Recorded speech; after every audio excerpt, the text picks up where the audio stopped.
Hey, all you DPC Rebels, all you resistant fighters out there. Hope you had a great 4th of July, great Independence Day celebrating America. It's Dr. Shane. I'm back with another Friday 5-minute magic tip for you. I think I missed one or two, but I wanted to get back with you guys and share some good information that I've been learning.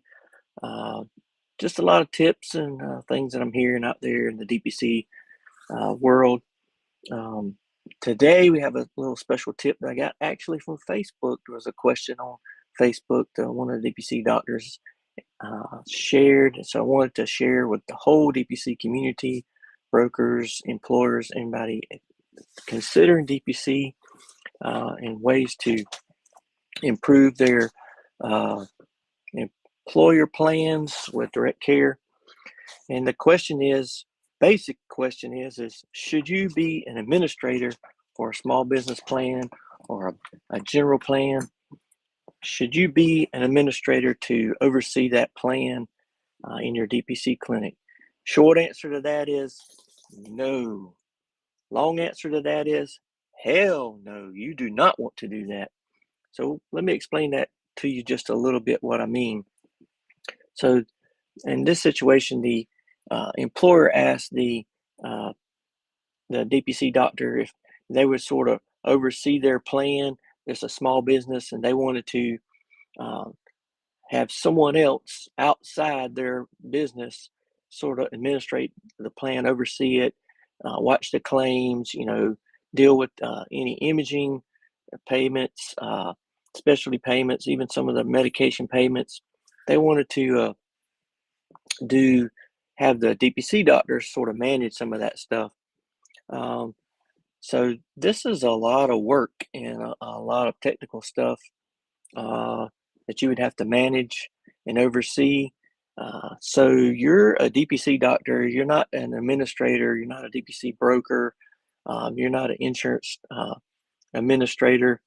So I would think really long and hard about doing that.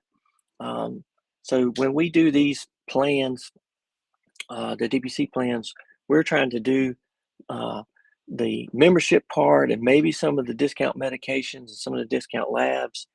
Sometimes we do offer discounts through imaging centers where we have a negotiated discount, but the employer or the employee pays for their discounts. We don't pass the money through us to them because there's that just muddies up the water. It's always better to get the best deal you can get for your patients and have them pay or have the employer pay, whether that's for procedures, imaging, specialty referrals. Always try to keep the employee as the payer as much as you can. Have them let the employer give them money or however they want to handle that. But it's always best to let the patient or the employee take care of that.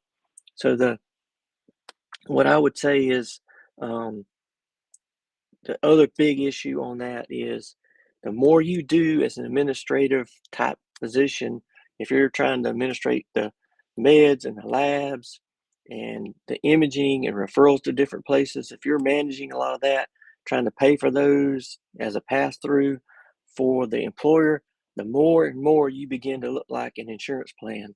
And that is a dangerous position for you to be in because DPC is not insurance.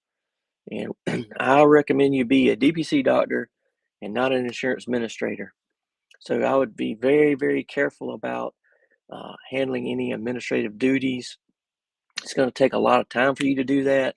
It'll be very difficult to figure out how you're going to get compensated for that. It's just a dangerous path that you don't want to go down. So I would discourage you from trying to be an administrator. Just offer the best deal you can get. Take care of your patients.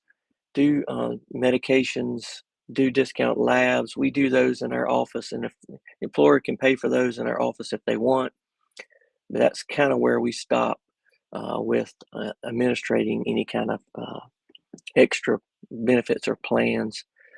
So take that to heart. Think about that, and hopefully that'll be a good tip to save you a lot of headaches down the road.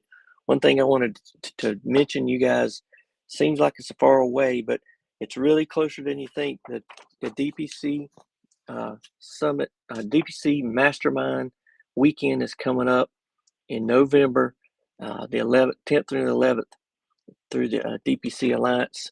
Just want to make you guys aware of that. The DPC Mastermind 101 will be in Greenville. I, along with several other awesome DPC leaders, will be there teaching the basics of how to get started in DPC. We have some rooms blocked off at the Hyatt Place downtown where the event will be happening. So we got really discounted rooms. So if you'll go to the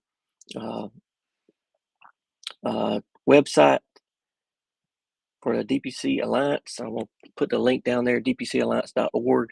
Right on the front part of the page, it has the masterminds that you can click the link to the Greenville Mastermind. It's going to be an awesome weekend. Got a lot of stuff, big stuff planned. Got a lot of surprises planned. So if you're interested in starting DPC, you want to know how to do it. This is a real detailed weekend. Lots of time for questions to be asked. Lots of one-on-one time. So I really consider joining us in Greenville. We only have a limited amount of spots, and a lot of those, I think half of those are already gone. So we're only going to take 20 physicians that are interested in. We're have a special sessions for spouses. So we're encouraging everyone to bring their spouse or significant other so they can learn a little bit about the DPC side from the spouses or significant others angle. So got a lot of stuff planned. Got some dinners planned. It's going to be a great time. So sign up and tell your friends who are interested in DPC to get to Greenville November 10th and 11th, and let's do some mastermind weekend. Hope you guys have a great weekend, and I'll try to see you back next week for another awesome magic tip